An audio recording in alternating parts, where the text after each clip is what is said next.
Hello, Pittsburgh Steelers fans. We got a little different lineup here tonight. I'm hosting today. My name's Geoffrey Benedict. Michael Beck can't be with us today, so I am being joined tonight by Chris Pugh. Hey Chris, there. how you doing? Great. Excited to be here. And Chris is normally on the Steeler Power Half Hour. Did I say that right? I always get it confused. Normally you can find him on our website on those. But today we're here on Know Your Enemy. We're talking Steelers Bears with Joey Christopoulos. Got it right this time? Did it. How are you doing, sir? Gentlemen, I'm doing so great. Jeff and Chris, thank you so much for having me on. Quick little background bio on me as we were just talking real quick before we rolled live. I am a Bears fan, born and bred, but I married my beautiful wife a couple of years ago. She's a diehard Steelers fan, so I have in-laws that are just in the Yinzer Nation, Beaver County. Shout out to the Croce clan. And my favorite fact about this is my wife is actually a huge BTSC fan. She loves the preview and post games. She has actually been a follower for quite some time. So this is a big deal for me in the household. And this is also a big week for us. There's a lot on the line in terms of peace and love, and I'm happy to be here to talk about it with you guys. Well, I was actually I'm from Ohio, and I married a Western PA girl, and that's how. So it worked out well for me. It was good choice made, sir. You say there's a lot on the line here. The Steelers' recent record against the Bears, not so great. In fact, since 2005, since the Jerome Bettis runs over Brian Urlacher game, the Steelers are 0-3 against the Bears. What happened? Was that a curse? Is this like the curse of Brian Urlacher that's being played out here, and the Steelers can't beat the Bears? Yeah, if I remember that correctly, that was Kyle Orton's rookie year. He got off to a great start. We were somewhere in like the 7-1 area, and then it was like, here comes the big test. The Steelers at home. And it was like a 13-3 game. You guys completely ran over us, ran over Brian Urlacher. And then, yeah, for whatever the reason is, we've kind of sort of had you guys. I don't know. I went to the game with my wife in 2017. We took you to overtime, had no business being there. Jordan Howard wins the game. And then previous thing was 2012, 2013, the Bears scored 42 points, which is some sort of, I think, historical fact, given our state of current offensive woes. So I can't say what it is. I have to say maybe, not to be a spoiler, but I kind of like your guys' chances this week. But, two teams going in two different directions right now, that's for sure. Yeah, Joey, Chicago's now 3-5. They started 3-2, lost the last three in a row. What's been behind the three straight losses? Is it one thing you can point at, or is there a multitude of factors? It's a layered discussion, right? And let's just start with the first one that when we all looked at the calendar heading into this season, we started looking at Green Bay, Tampa Bay, San Francisco, Pittsburgh, 4 in a row right there. And we were like, that's a beast of a schedule, right? Not going to be easy. We are right in the middle of that right now. The other factor is obviously the Justin Fields factor. He's a rookie right now. We said when we first brought him in, and you guys probably remember when Ben was a rookie, there's going to be some bumps in the road, right? But I kind of keep telling people on our pod, Bleav in Bears, with the Bleav Podcast Network, is if you're not going to wear a seatbelt for these bumps in the road, you're going to be banging your head around all over the place. So it hasn't really – we've seen some promising moments, most specifically last week. But in terms of stability, consistency, very much a work in progress. And then finally, the final factor, our head coach and our general manager. We wanted them out last year. They came back. They came out for the encore that no one wanted. And again, we're seeing a lot of the same stuff that we saw last year that made us so frustrated. Poor game planning, bad play calling. And then this year, some of the same silly mistakes that just bad teams do. I mean, I think we're either first or second in unsportsmanlike and personal foul penalties right now. And just when we get drives going, we'll have that holding penalty or man downfield. Just when maybe we get a team off the field, we'll do something silly and create a penalty. So it's just been that kind of season. We're in the middle of it right now, and this is a kitchen sink game for the Chicago Bears. We lose this game, the season might not be over. Coach's career might be over. So that's kind of where we're at. He lost 6 in a row last year. We're at 3 right now. If it goes to 4, it's going to get pretty tense here in Chicago. Now, I know Chicago fans are not the most patient or calm fan base. I actually lived in Chicago for a couple of years when the White Sox won the World Series. I remember that. I have some great stories from that series, living on the north side for that series. That was fun. That's a great run. Great run. Oh, that was. there's been a lot of talk about the coaches, and we've seen it nationally, and a lot of talk involving Mitchell Trubisky. And a lot of people being like, maybe that coach was the problem with him. How do you view that whole situation of Justin Fields, Mitchell Trubisky, and the scheme that they have been put into? Yeah, it's a great question. Let's just start with Mitch Trubisky, in my opinion on him. We had to talk ourselves into him when he was drafted. We were like, Trubisky sounds like a Chicago name. Let's wrap our head around it. And Mitch was a good guy and he worked hard, but if you asked him to, throw the ball 12 yards down the field, it was either inaccurate or didn't have confidence doing it. And that sort of got muddled with the whole concept of is Nagy doing the right thing for Mitch Trubisky. We've seen moments where they got Mitch on the run. The offense started to work a little bit more efficiently, started moving the pocket a little bit. But it also goes back to the same story of did Nagy ruin Trubisky? In my opinion, I don't think he ruined him. He probably just didn't get the most out of him. Having said that, in hindsight, enter this year. Matt Nagy takes Justin Fields, starts Andy Dalton first. Why? Because I think he's scarred from his previous relationship with a different quarterback. We can't ruin this kid. We can't give him too much at the same time. Forced into action because Andy Dalton got hurt. Justin Fields comes in, and then that Cleveland Browns game happened when Myles Garrett, if the game was still going, would have 45,000 sacks right now. I mean, it was a devastating, catastrophic performance. Ever since then, the clock has been not can Matt Nagy help Justin Fields. It's just, is Matt Nagy the right coach for Justin Fields?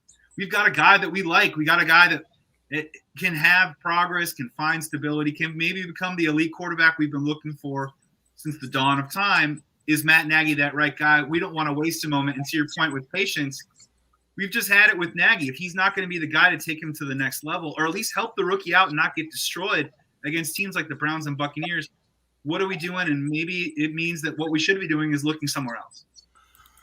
Looking at Monday night's game, one of the clear mismatches is the Bears have had a struggling offensive line. And you look at, obviously, the blitz of Pittsburgh, the pass rush.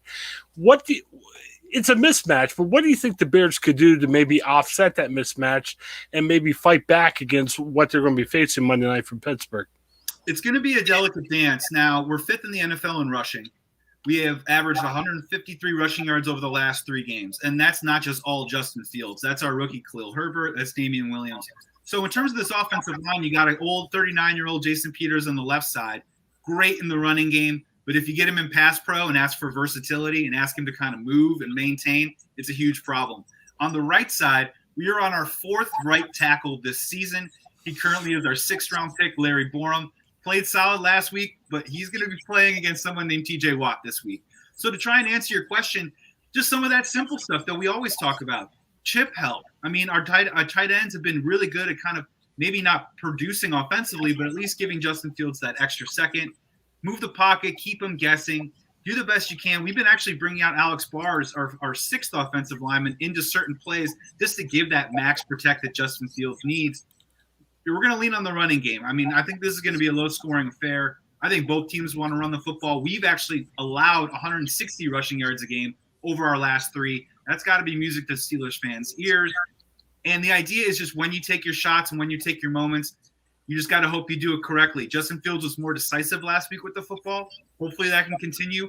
But again, I think the Steelers defense is a different beast. So it's going to be a challenge. I don't know if I have an answer for you, but those are the things that they're at least going to try and do. I was looking up some quick stats on Justin Fields. And one of the things that stood out to me is over 6 games, the only 2 quarterbacks that have been sacked as much as Justin Fields is, the only other quarterback is Joe Burrow, who ended his rookie season with a knee injury.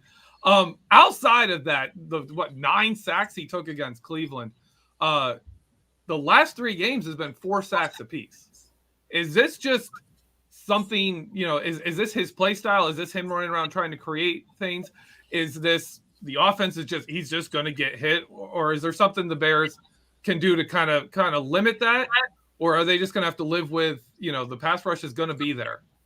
Unfortunately, there's an element that we're going to have to live with it. If you could split the pie up to, the options that you gave, I would say maybe 60% of it right now is offensive line, but 35% of that is Justin Fields. Those first couple of games, especially trying to get his feet under him, one of the main criticisms that we've had is that in his progression, he is at 0.4 seconds too late.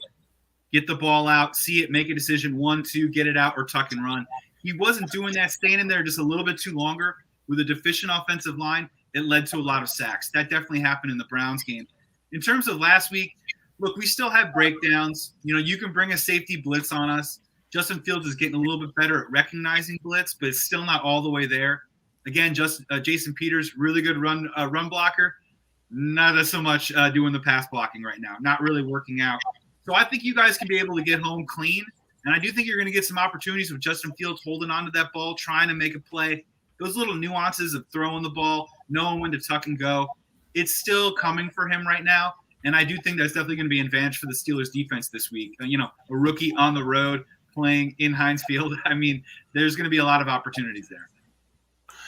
Looking on the other side of the ball with the Steelers, the opponents are saying, hey, let's force mistakes. Let's force turnovers. Ben has not thrown any interceptions the past 3 games, which I think has directly led to 3 straight wins for the Steelers. Bears have a different defense. I mean, a couple years ago with Khalil Mack and everything, they appeared dominant. As you said, they've struggled this year. How do you think they're going to be able to game plan to try to get some turnovers from the Steelers in an attempt to upset the Steelers on Monday?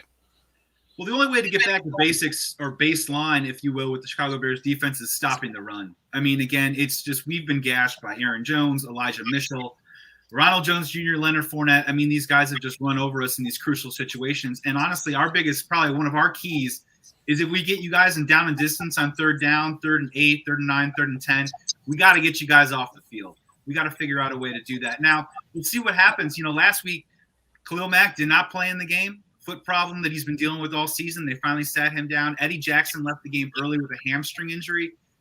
It's going to be really kind of indicative on this front 4 for the Chicago Bears to either stop the run or get a pass rush going. Because I'll tell you right now, and I get a chance, I watch a good amount of Steelers snaps because my better half enjoys watching the game. There's, the Deontay Johnson matchup in this game really terrifies me. I just think he's one of those guys that can. We're having problems with assignments in secondary. I think he's a guy that can be all over the field and make some catches. And I'm curious to see. Our favorite corner right now is Jaylen Johnson, 2nd-year corner, big physical guy, having a great season.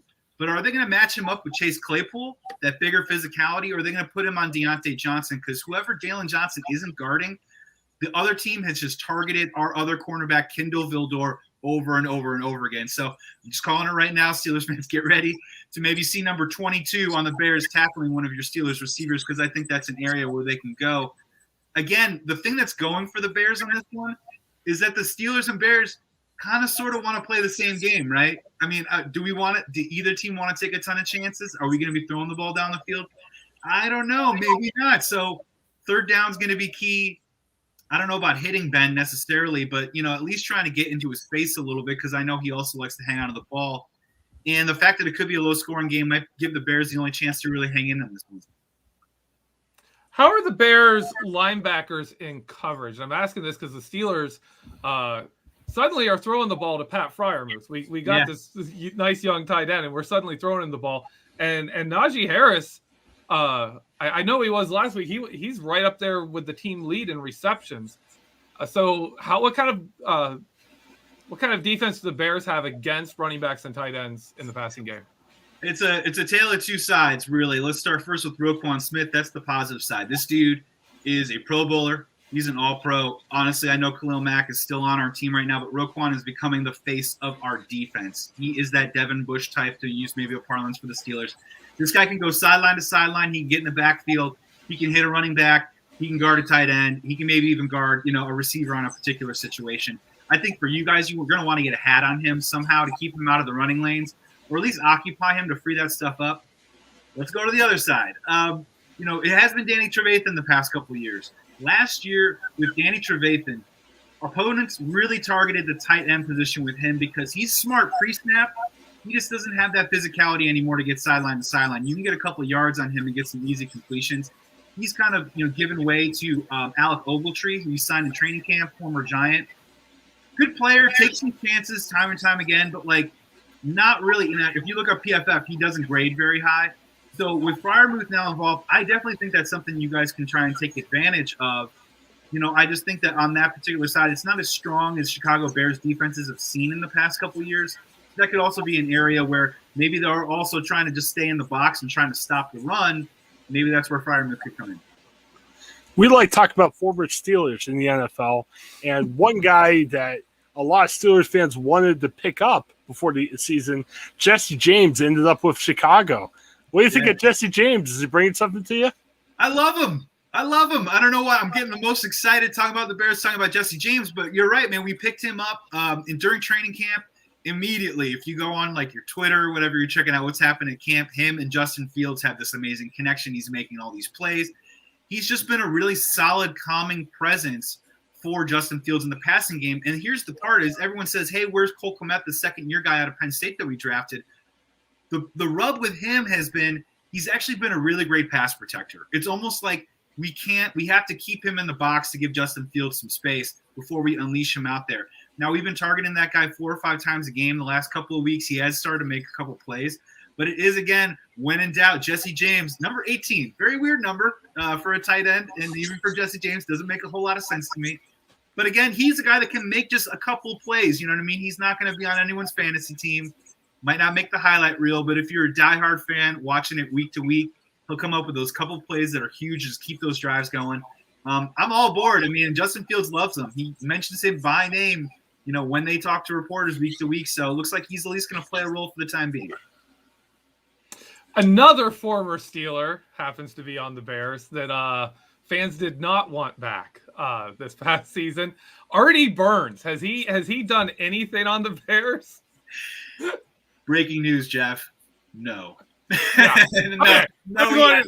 Look, and that's the worst part too is you know, when you kind of get inundated with another team, and you know, I've been watching some Steelers now for the last 4 years, you know, almost every game, right? And sometimes when Artie Burns signs, my buddies will text me and they'll go, you know, hey, this is good news, right? Reclamation project. Maybe he can buy. And I go, guys, no. This is not. He's not that guy. This is not great news. I know too much already. No, they wanted him to play a role in training camp. It hasn't worked out. He doesn't see a ton of snaps. Unfortunately, I think if we see him on the field Monday night, that means there's probably an injury or something's gone wrong, and it's not good news for the Bears. I do a silly show where we talk about Steelers opponents. We make fun of them, poke fun at their history and everything. I'm still hearing a lot about Ditka. What do Bears fans think about Mike Ditka? Are they over Mike Ditka, or are we still excited about Mike Ditka in Chicago? You can never be over your Lord and Savior. Okay. You know, it's just hard. It's hard to drop him. You know, look, it's a joke. It's definitely a joke. I think the funny part, and there's a sadness in it, right, is that this fan base still very much deeply clings to that 85 Super Bowl. And there are still a lot of people that are diehard Bears fans that wish that we just went back to playing that way. You know what I mean? With the punky QB throwing the ball down the field, running it in an amazing defense. I just don't think we're ever going to see that kind of defense anytime soon. It was a pretty special one. In terms of Ditka, the diehard Chicagoans, it's a mixed bag, right? I will just say that there's been some questionable life choices and some choice words over the years that make the Aliquippa kid maybe not as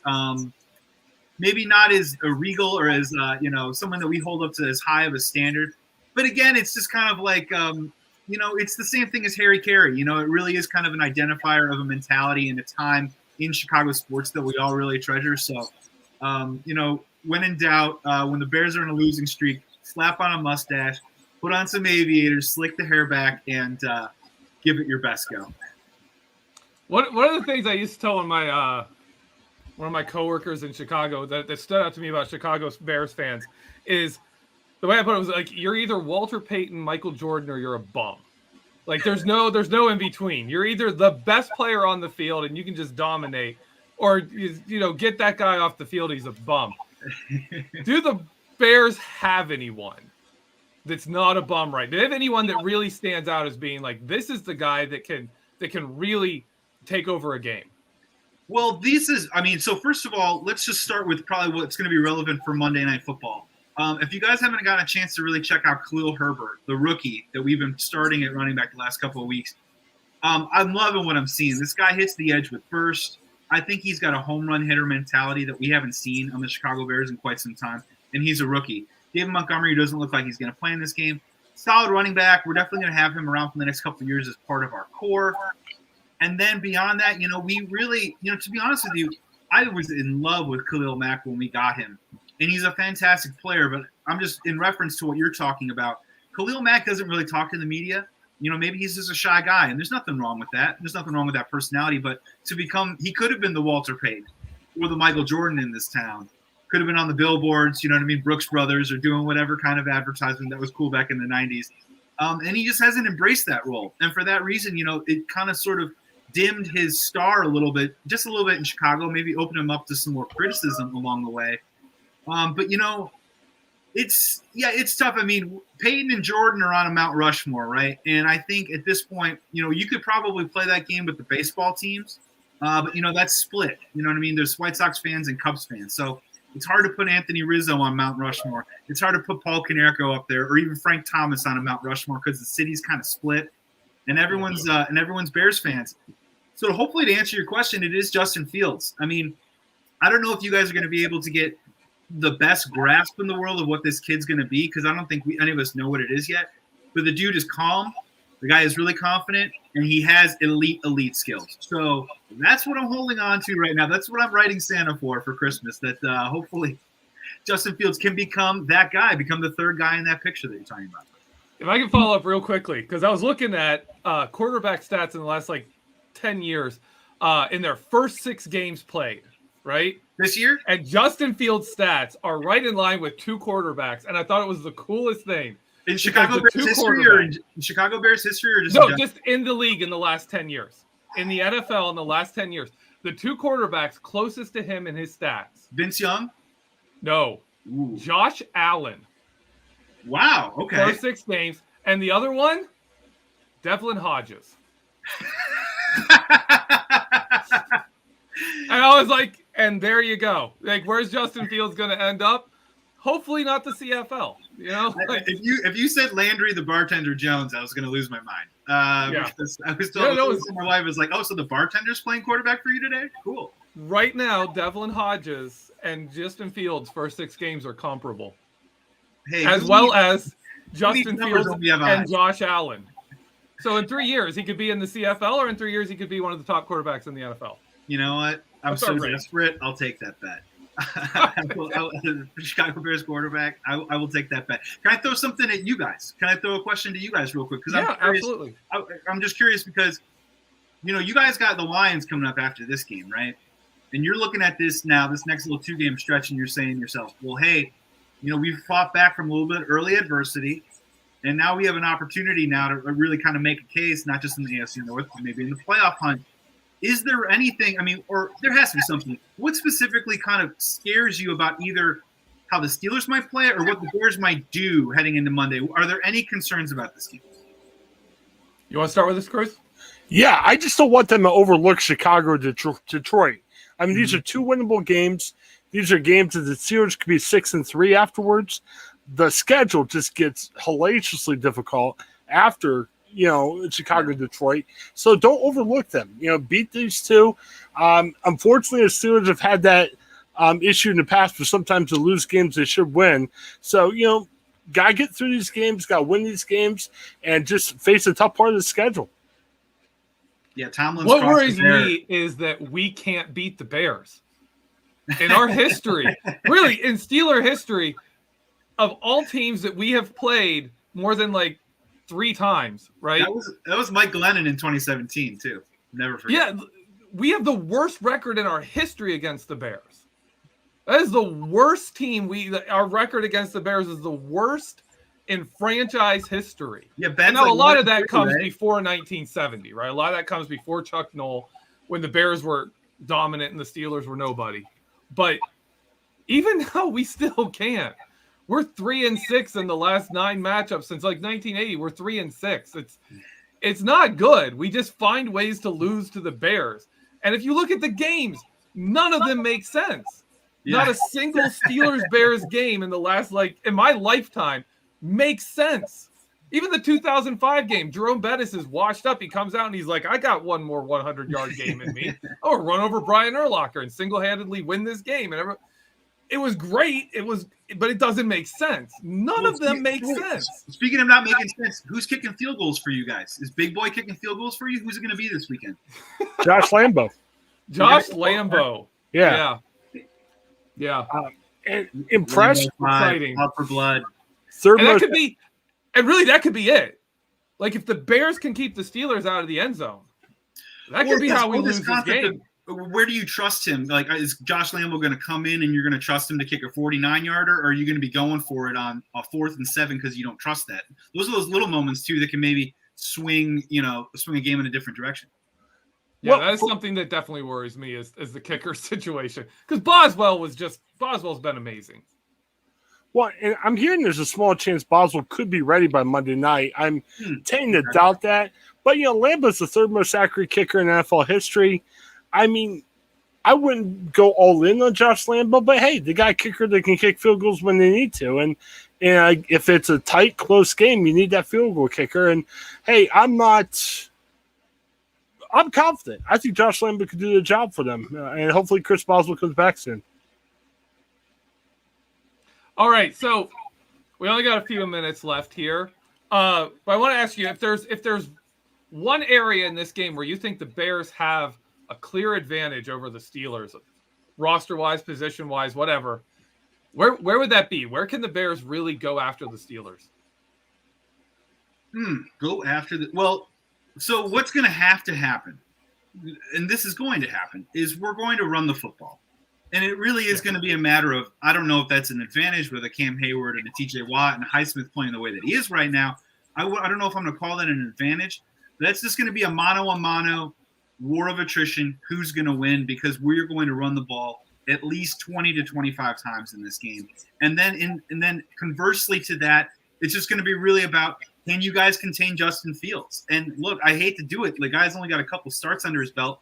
This is kind of where we're at. The Chicago Bears last in the NFL in points per game, last in the NFL in pass yards, last in the NFL in a lot of different offensive categories right now. And if you could say to me, is Justin Fields maybe the best athlete on the field when he is out there on the field? You can maybe talk me into it, or at least we can have a debate about it. That's probably the one area where they could beat up on those Steelers, is get them thinking on those RPOs. He finally kept a couple RPO keeps last week against the 49ers, and that threw them all out of whack just because he guessed correctly in that moment. Can we get in those situations? Can Fields make the right calls and have those RPO keepers and really kind of throw things out of whack a little bit? Because then that might open up what we could maybe possibly consider a passing game, and hopefully can be able to go line for line with you guys. And then the other one is just, can we, in those down and distance moments, get to Big Ben? And can we over time, because I think Big Ben's taking those big shots anymore. I mean, he's hit a couple in the last couple weeks, right? But it's few and far in between when he takes those shots.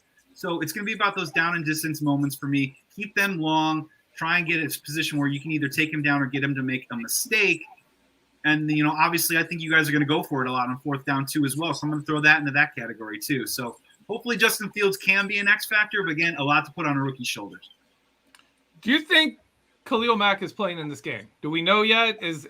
What's his status? My take on this is the last couple of years, Khalil Mack is a walking questionable during the week. He's either has a shoulder, he's got an elbow, he's got a leg, he's got a foot. Every single week, he somehow suits up and plays. For me, this is my personal opinion, I'm just really, really, really concerned that he did not play last week. It's got to be that bad. You have a bye week next week. If I'm a betting man right now today, I'm saying no. They're going to sit him, go through the bye week, hopefully see where we're at with the Ravens the week afterwards, and maybe go from there. I would be a little bit surprised if he does make it. Looks like Akeem Hicks is going to play. Looks like Robert Quinn's good to go. So that's a good news for the Chicago Bears. But Khalil Mack, I'm not so sure, and I'm trending towards no right now. Okay, and one last thing before we let you go here. We like to get a prediction on the score. Yes. Do you have a prediction for this week? I gave one out earlier today, and it's going to be 19-16 Steelers win. At this time, we're at this point where we're starting to get excited about Justin Fields, but can he turn, field goals into touchdowns? I'm not so sure right now. I think you guys can do enough in the running game, to sort of keep us at bay. We'll be playing catch up. And again, if you guys don't make major mistakes in this game, you're going to win, because our tendency the last 3 weeks, 4 weeks specifically, has been we've been making dumb mistakes in the wrong moments that all of a sudden we have a 2nd and 21 out of nowhere with a rookie quarterback back there. Not a great recipe for success. It's going to be a low-scoring game. You guys, I think, are the 26th highest-scoring offense. We're the 31st. Let's go. Monday Night Football. Bring your own fireworks because they might not be in the field, but I am going the Steelers this week, 19-16. All right. Thank you very much. We're going to take our break. If you're on YouTube or Facebook, just stay tuned. We're going to be right here. If you're on our podcast listening to this, switch over to part 2. Thank you, Joey Christopoulos, for joining us. And we'll take our break, and we'll be right back. All right, man. Thanks for being on. Guys, thank you so much. Great to meet you. Yeah. Godspeed. Good luck this week. All right. Okay. And we're back. We just talked about the Bears, so we got a few Steelers storylines we need to start the show with here, Chris. Starting with the Melvin Ingram trade. What do you think of what are your thoughts on the Melvin Ingram situation? I got mixed thoughts. As a Steelers backer, I love seeing Melvin Ingram, TJ Watt, and Alex Highsmith rushing the passer at the same time. That was perfection for me. It was great to see what happened. But, I don't agree with Ingram in saying that he should get the playing time over Highsmith. But, we all work. Sometimes we go to our boss and say, hey, I think I'm better than the person above me. We have faith in ourselves, but sometimes the boss says, hey, buddy, you're not better. And, sometimes we could be a good soldier, sit there and say, all right, I'm going to work hard, I'm going to do it. And sometimes we say, hey, I may have to take what I do elsewhere. So even though as a Steelers backer, I'm frustrated, I can understand where Ingram's coming from, even though I don't agree with his opinion of him versus Highsmith right now. Yeah, it didn't make sense to me because he's visibly injured in the game, and then you hear that he's unhappy with his snaps. I don't know. Maybe he thought he was healthy enough to play, and the Steelers didn't think he was healthy enough to play, and that caused problems. But I get it. I mean, he's not young. We had the same situation happen with James Harrison when James Harrison was like, hey, you know what? I want to play. Get me out there. I think you see Melvin Ingram, little different situation. I think Melvin Ingram was sitting there looking at Alex Highsmith saying, you know what? I'm better than this kid. I believe I'm better than him, and I want to play, and I don't have many years left. I don't have a lot of time here to play. Get me on the field or give me a chance to go elsewhere. So I understand it. How do you feel about the difference, the change from him to Taco Charlton? I'm hearing decent things about Taco Charlton. I'm seeing some positive comments coming from Joe Schobert saying he looked okay out there. He's definitely no Melvin Ingram. He's definitely not TJ Watt or Alex Highsmith. But if he could be a decent number 3, I'm okay with that. Again, I'd much rather see Melvin Ingram stay around. But, Charlton could be that guy. Geoffrey, I'm looking at the comments. We need to address something. I don't want to put you on the spot here. But, there's tension in Steelers Nation. It's got nothing to do with Melvin Ingram. It's a tension that Brian and I faced when we turned on the podcast. We saw you appear. There's a clean-shaven Geoffrey Benedict. And I'm seeing comments all over the comments saying, before we talk about the Steelers, what did you do, Geoffrey? So explain yourself. Why are you so clean-shaven tonight? I shaved my full face for the first time in 18 years. Whoa. And for the same reason I did it 18 years ago was for a Halloween costume. Okay. So yeah, I had to shave my face for a Halloween costume, and I'm growing it back. Don't worry, it's coming back. It's coming back. I don't like it. My kids did not like it. Okay. My daughter's 13, my son's 9. Neither of them liked it. Yeah. But if you're listening on the podcast, I shaved. You can go look us up on YouTube and see my face. It's rest fantastic. easy. Okay. Thank you for letting me interject there because I was getting worried too. Thank you. All right. We've got a super chat here from Connor Eddy. It says, what's your guys' opinions on the keys to a win? So I'm gonna give you, Chris, 2 keys. Give us 2 keys for a win right here. I think offense, it gotta be efficient. I still like Ben. I still think Ben can bring it. I think it's a different offense. It's a different Ben. As I said before to Joey, I love the fact that Ben has not thrown an interception in the past 3 games. When the Steelers don't turn the ball over, when Ben makes smart decisions, they're a good offense. Now, they may not score 50 points on Monday night, but they're going to be good. They're going to be very difficult to beat. So I think, Ben's got to be efficient. He can't make mistakes. And I still think we need to see that development of the running game.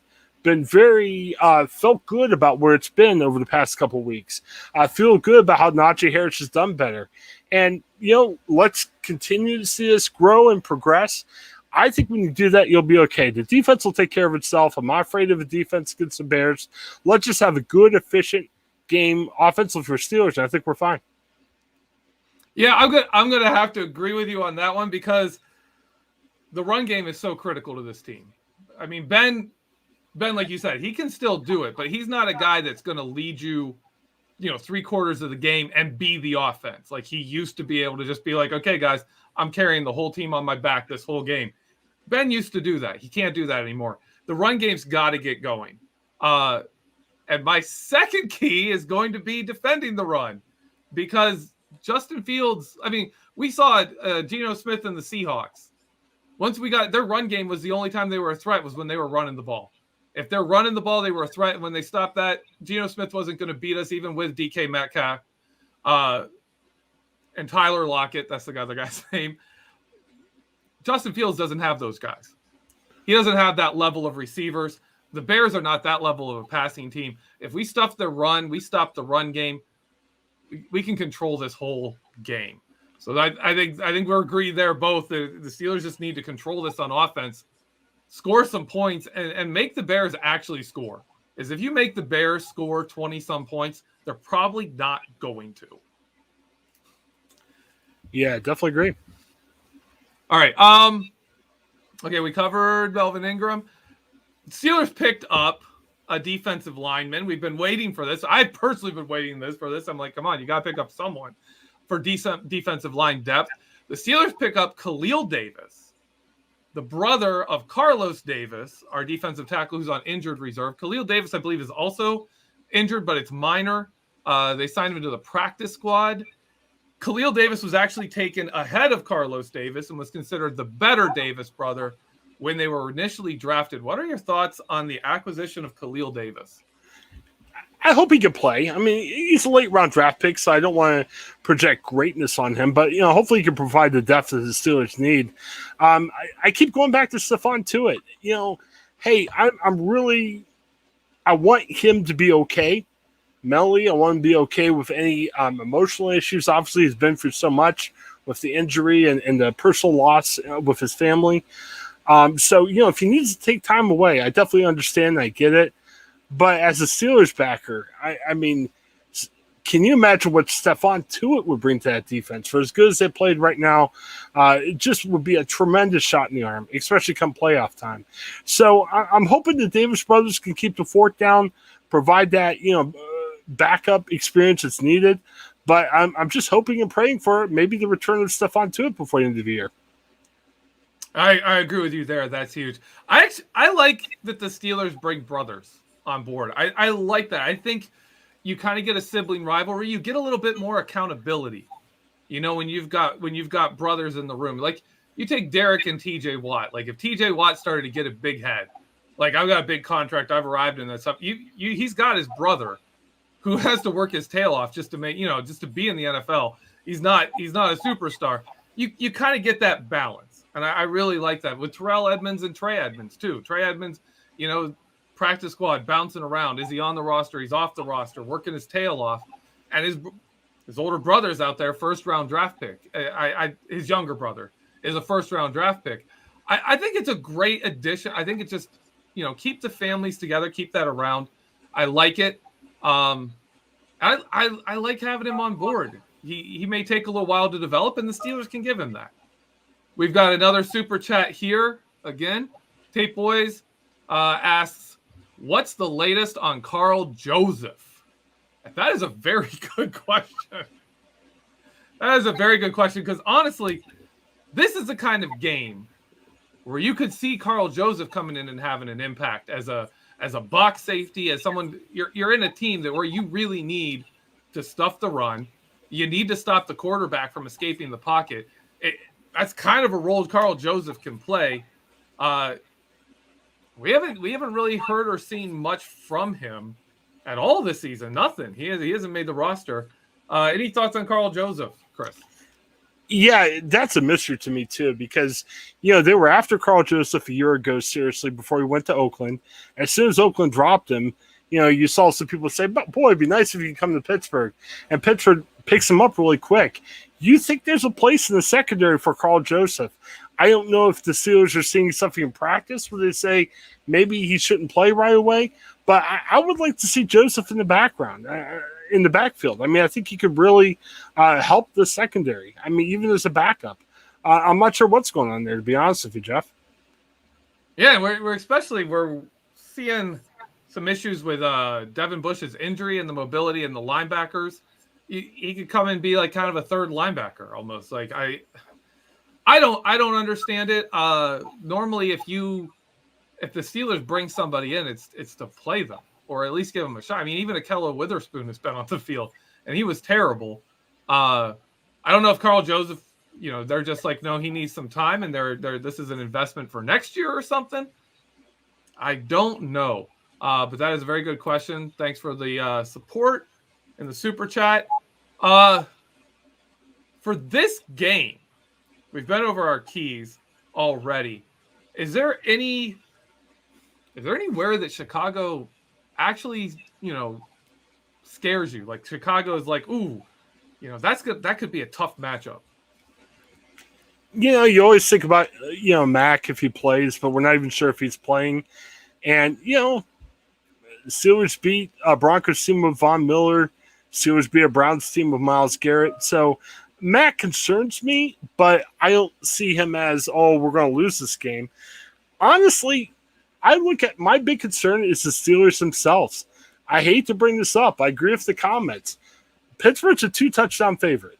And, I mean, I'm expecting a 2-touchdown win.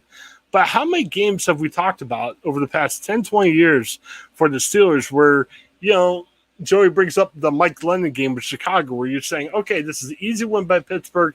They don't pull through. I don't see it happening Monday night. We got Color Rush, Monday Night Football. There are things where the Steelers usually play well at. I just think that the Steelers' biggest threat is themselves. And I love how Mike Tomlin can motivate the team. I'm hoping Tomlin could do this for the next 2 games because with Chicago and Detroit, I'm not seeing anybody hurrying the Steelers than the Steelers themselves. So they just need to keep their heads in it and just get these W's. It's crucial. Yeah, it just really has that feel of a game, especially with our record against Chicago, where the games are terrible. I mean, this is the kind of game where you could see like Jesse James has 3 touchdowns and like 85 yards and 3 touchdowns, and the Steelers just can't figure out how to defend Jesse James for a game. Like there's that feeling that something's gonna happen. Like there's something that you just doesn't make sense, and all of a sudden the Steelers are struggling to even do anything. Man, that number, someone brought it up in the live chat, but that number, 2 touchdown favorites. 2 touchdowns. What, like the Steelers are lucky to score 2 touchdowns in a game. Like I guess I kind of think it's crazy that suddenly they think the Steelers are going to blow out this team. Steelers haven't blown out anybody. That's not how we do. That's not this team anymore. The defense can shut down Chicago. I'm seeing this as a 20-6 game, for Pittsburgh. Yeah, 2 touchdowns might seem like a lot when Pittsburgh's not putting up a ton of points himself, but this is a very, very good defense that they play up to their ability. Chicago, I don't think scores more than 10 points at best. That could work. That could do it. What do you think the Steelers need to come out of these 2 weeks, Chicago and Detroit, with 2 wins? And what does it mean if they lose one of these games, do you think? It's going to be interesting to see what you need to make the playoffs. We're in this screwy 17-game season where it's hard to say, does 10-7 definitely get you there?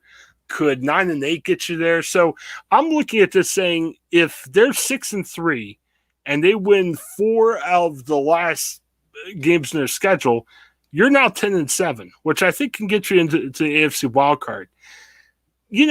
I'll tell you this, Geoffrey. When the Steelers play like they should, they could beat pretty much anybody in the NFL. Buffalo's a good team. The Steelers beat Buffalo, and that was not a fluke. They played well. The defense played out of their minds. They could do that against every team. But what I'm saying is, if you lose against Chicago or you lose against Detroit, it's got the flavor of, man, that's the game that missed, we missed the playoffs for one game. It's because we lost the stinking game against Chicago and Detroit. So I don't think the season's over if they lose to one of these next 2 games, but they need to be in a good position because, man, that schedule just gets so tough. And even if they play well near the end of the year, it may be a struggle getting those 4 wins for the rest of the season because they've got some Bears coming up. And not Chicago Bears. Difficult teams coming up that are like Bears. Absolutely. Last week we saw the Steelers rebound from, in week 6, they played Seattle. They gave up a ton of rushing yards in the third quarter. Seattle's touchdown drive, 10 plays, 9 of them were runs, and they're just running all over us. To facing the Browns and really stopping the run. What happened there? Like, what, in your opinion, like, do you have anything to credit that to? Is that a bye week adjustment? Is that just, Cleveland game? Is that Steelers got wound up because of Tomlin's press conference? Like, what do you think that is? And can they continue to bring that? I don't know. I mean, I heard a lot behind the scenes talk about how the Steelers had fun making fun of Tomlin's USC speech and everything. So I'm not even sure if the USC speech necessarily fired the team up. I really think they took the Alex Collins things personally, and they said, why did Alex Collins get 1 billion yards against us in the second half? So what they did is they went to Cleveland against one of the toughest run offenses in the league, and they challenged them to throw the ball. They shut down that run offense, and they let a gimpy Baker Mayfield try to beat them. As we all know, Baker Mayfield's not that quarterback, especially when he's injured. So the Steelers did, I think they buttoned up all the issues they had during the bye week. They really came out. They threw a tough defense to say, you're not going to run against us, which was very impressive because the Browns could run on people. And, I live here in Ohio. I actually work for Ohio newspapers that cover the Browns. So I edit the stories by the Browns beat writers each week. And I am stunned that the Browns looked at this game and said, we're going to let an injured quarterback go out and try to beat the Steelers. It was crazy. So it was partly the Steelers really buttoned up, had outstanding run defense, but it was partly the Browns just mismanaged the game, and they had no idea how to play, and they didn't deserve to win that game either. So, I mean, that's kind of what I saw happen with the run defense. Yeah. Oh, absolutely. I agree with you. I've got a film room with the Vertex with Dave Schofield is coming out tomorrow, and it's all about the Steelers' run defense and what turned it around. And it was a whole team effort. Like you said, they buttoned it up, every single person. I wrote in a film room after that in the bye week. I wrote a film room about it, saying, you know what, that the Steelers, every single one has to be better. Like you can't just be Cam Hayward and TJ Watt and stop everyone with that and let everyone else get beat. And they did, to a man. They stepped up and they played better in that game. I wonder, and I kind of worry, how many more games the Steelers can play like that when you're down so many defensive linemen, when your inside linebackers clearly aren't, 100%. Devin Bush isn't quite there, with new defensive backs in there, with Trey Norwood, who got attacked. They went after him a couple of times and had success against Trey Norwood more than any other team has in this past week against Cleveland. Is this sustainable? Are these young guys getting better? Do you think this is the defense that can do it? Or are they going to have to, maybe find some guys, maybe some Karl Joseph, maybe some, other players stepping up or getting healthy? Or is this a team that right now can maintain this and really become a top defense with injured players? I hate to point the finger at Stephon Tuitt because, like I said, we want to make sure Stephon Tuitt's ready to play. But Stephon Tuitt can be that guy to come in and prove that difference, shore up things. We talk about other guys, and I respect Karl Joseph. I think Karl Joseph is a good player. I don't think Karl Joseph alone is going to change the fortunes of a team. I don't think the Davis brothers alone are going to do it. I think a guy like Stephon Tuitt can do it. And the other thing is stay healthy. Look at last year, 11-0, where things started to go off the rails was you lost Bud Dupree, you lost Devin Bush, and it just that made things tougher. So stay healthy and get the guys internally healthy, and that can really help sustain it. I don't know, Geoffrey. I mean, I think even if Tuitt doesn't come back, I think the Steelers could still have a good defense. But to really say if they're going to make the playoffs and go far, they need to have an efficient offense and a defense pounding on all cylinders. And hopefully they can pull it off. I'd feel a whole lot better if Tuitt comes back. Yeah, I agree with you there. And I want to echo your sentiment that, we know he has practiced with the team. He's been back. And this is me reading into things, but I kind of feel like, playing football, if you're not 100% into it, you're not even going to be good. Like if you can be, playing at 80% of your physical ability, but if you're mentally ready to play and you're really focused, you can still do well. But if you're mentally off your game, if your head's somewhere else and your heart isn't in the game at that moment, you're not doing anything. You're going to get pushed around. You're going to lose battles, and you're probably going to end up getting hurt or getting one of your teammates hurt. And you see where Stephon Tuitt has practiced at different times, done different things. I think this might be a case where he's not back yet. His head's not there yet. His heart's not back in the game.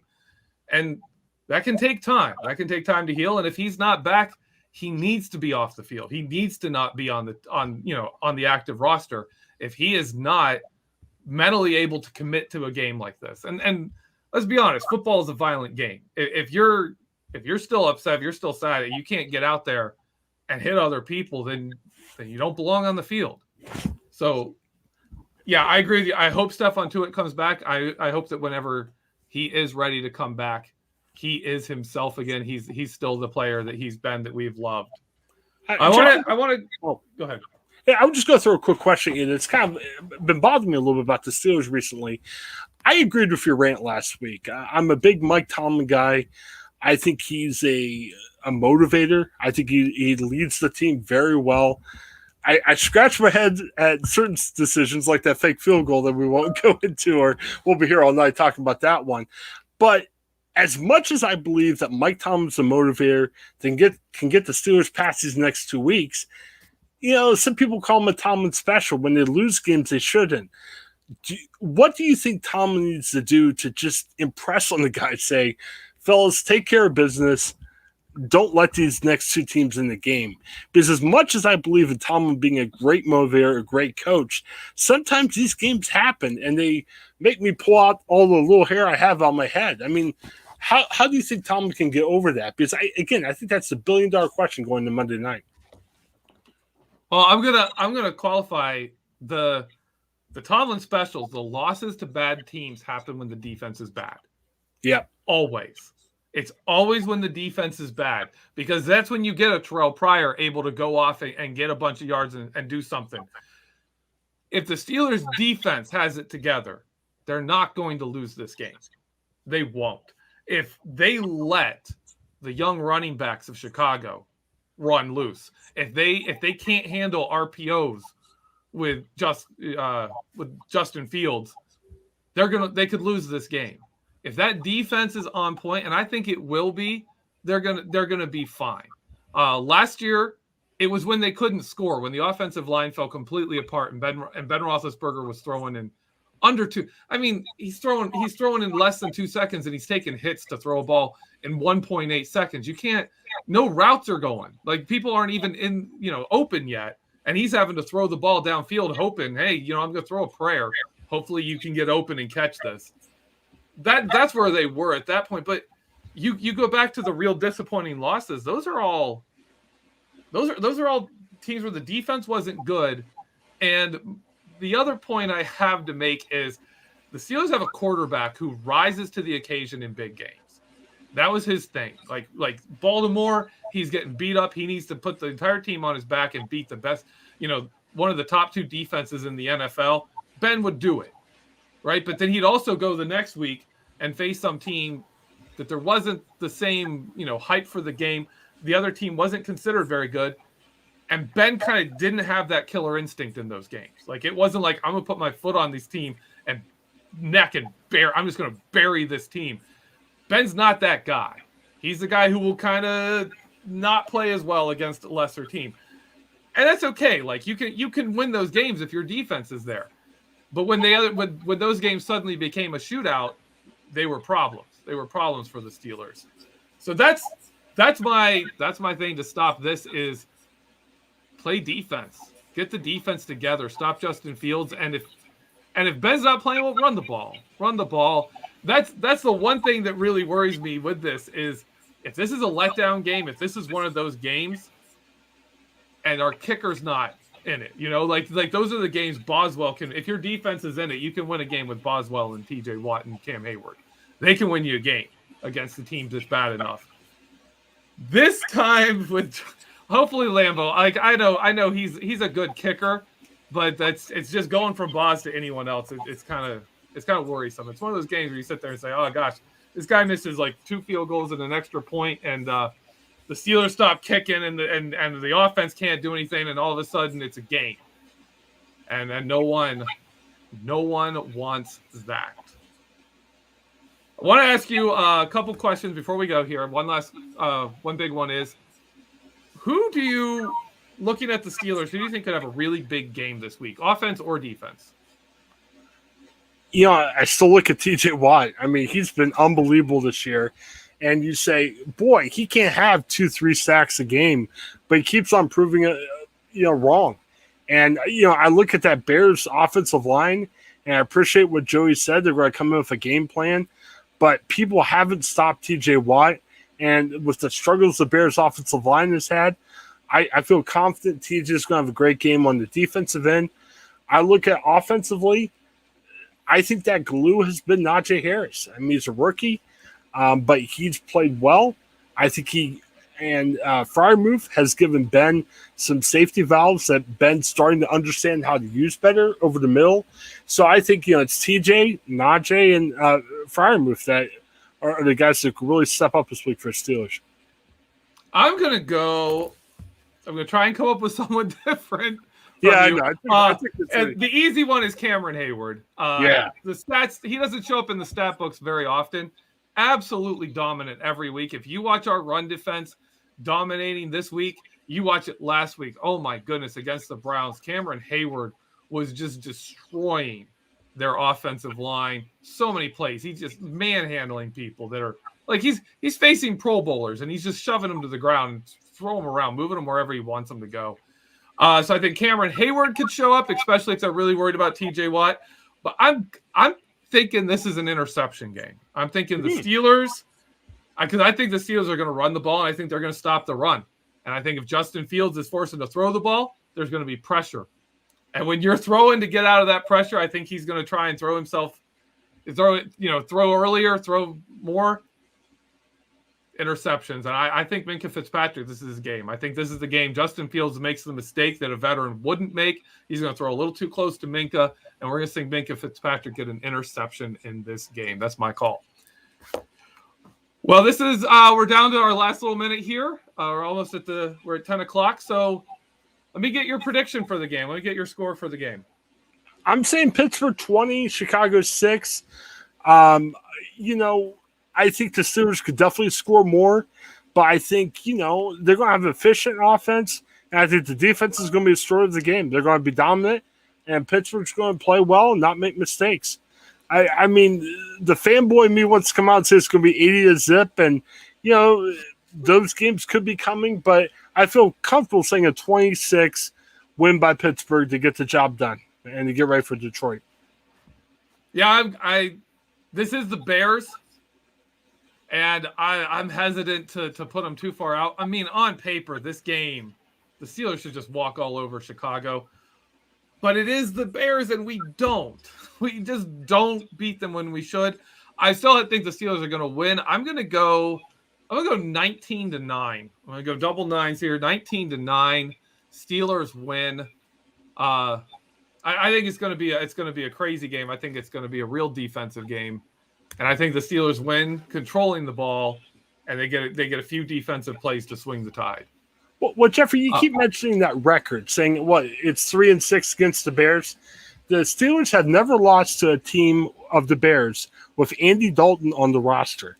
So the Red Rifle is going to even out your little look back in the history, because Andy Dalton's going to bring it back, even if he doesn't take a snap.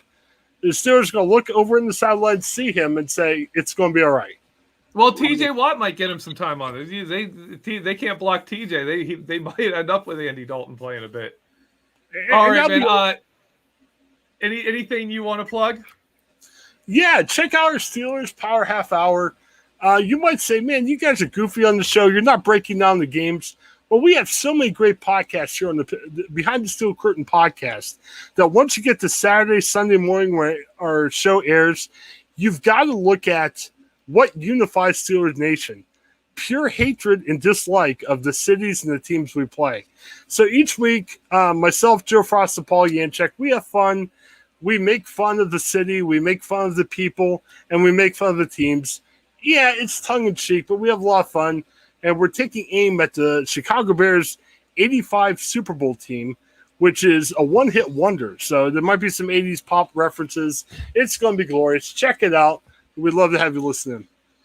Absolutely. I can second that. On my show, I called you guys out for Browns week. Great show. Anytime. So definitely check them out. As for me, as I said, the Vertex is coming out tomorrow, a day later than usual because it's a longer week. So check that out.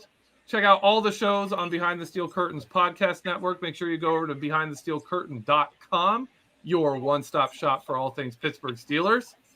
Hey, have a great week, and let's go Steelers. Good night. Thanks, everybody.